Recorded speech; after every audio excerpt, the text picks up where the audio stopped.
What if I told you that the greatest empire of its time was brought to its knees by a single man? A man who, armed with nothing but faith, challenged the ruler of Egypt, defied his gods, and led an entire nation to freedom. You've heard of Moses. You know about the plagues, the parting of the Red Sea, and the dramatic escape of the Israelites. But one question remains. Who was the Pharaoh that stood against Moses? Welcome to the Bible Stories with Gian channel. The Bible gives us details of his stubbornness, his defiance against God, and the destruction that followed his refusal to let the Israelites go. But what was his name? Was he Ramses II, as Hollywood often suggests? Or could it have been another ruler, hidden in the sands of history? Today, we'll uncover the truth, diving deep into the Bible, archaeology, and historical records to find out who really ruled Egypt during the time of the Exodus. Stay with us until the end, because this discovery might change how you see one of the most powerful stories in history. The book of Exodus tells the dramatic story of how God raised up Moses to deliver the Israelites from slavery. For over 400 years, the descendants of Jacob had lived in Egypt, growing into a mighty people. But as their numbers increased, the Pharaoh, fearing their strength, enslaved them and ordered the death of all Hebrew baby boys, Exodus 1:8-22. But God had a plan. A Hebrew baby, hidden in the reeds of the Nile, was found by Pharaoh's daughter and raised as an Egyptian prince. This child was Moses, chosen by God to be the deliverer of his people. Years later, after fleeing Egypt and encountering God in the burning bush, Moses returned with a divine mission. "Let my people go." Exodus 5:1. But Pharaoh's heart was hardened. He refused, setting the stage for a battle not just between a man and a king, but between the God of Israel and the gods of Egypt. What followed was a series of devastating plagues. Each one targeted the heart of Egyptian power and its gods. The Nile turned to blood, striking at Hapi, the god of the river. Frogs, lice, and flies filled the land, humiliating the gods of fertility and nature. Livestock died, hail fell like fire, and darkness covered the land, proving Egypt's gods were powerless. And finally, the worst of them all, the death of the firstborn, Exodus 7-12.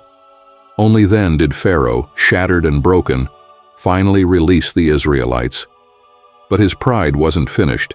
He pursued them into the wilderness, leading his army straight into the path of the Red Sea.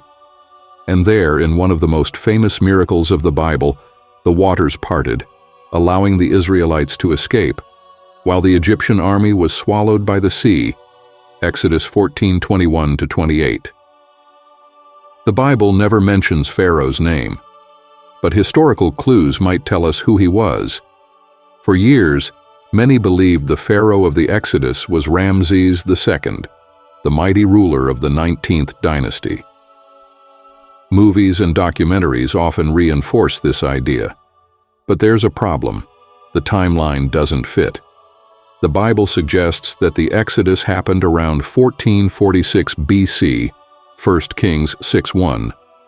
But Ramses II ruled much later, around 1279 to 1213 BC. If the Israelites were already settling in Canaan by 1207 BC, as mentioned in the Merneptah Stele, an ancient Egyptian inscription, then the Exodus had to have happened earlier. This has led many scholars to consider another candidate, Pharaoh Thutmose III. Thutmose III ruled Egypt from 1479 to 1425 BC, aligning more closely with the biblical timeline. He was a powerful military leader, known as the Napoleon of Egypt, expanding his empire across Canaan and beyond. His reign was marked by great construction projects, military campaigns, and religious devotion to Egyptian gods. But there's something unusual about his death. His tomb, discovered in the Valley of the Kings, had no body. Instead, a younger individual's remains were found, raising the question, did Thutmose III die in the Red Sea? Could his missing mummy be evidence of the biblical account? Archaeological discoveries also hint at the Exodus story. Ancient Egyptian chariot wheels have been found in the Red Sea, possibly belonging to the pursuing army. Egyptian records speak of a mysterious calamity that weakened the empire during this time. The Amarna letters, clay tablets from Egypt's vassal states, describe a sudden invasion of a new people into Canaan. Could this be the Israelites?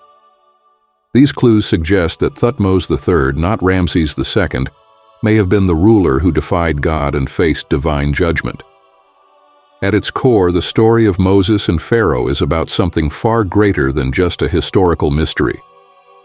It's about the power of faith. Pharaoh had wealth, armies, and gods made of stone. But Moses had the living God. And in the end, the empire of Egypt, one of the greatest civilizations in history, was brought to its knees by a man who simply obeyed God's voice. The Exodus isn't just a story of ancient times. It's a message for us today. No matter how powerful the enemy seems, no matter how impossible the situation looks, God always makes a way. When you face obstacles in life, remember, the same God who parted the Red Sea, who humbled the greatest king of his time, and who led his people to freedom, is the same God who fights for you today. What do you think? Could Thutmose III have been the Pharaoh of the Exodus? Or do you believe it was someone else? Comment below with your thoughts. And if this video inspired you, don't forget to like, share, and subscribe for more deep biblical discoveries. May God bless you, and see you in the next video. Take care. God bless you all.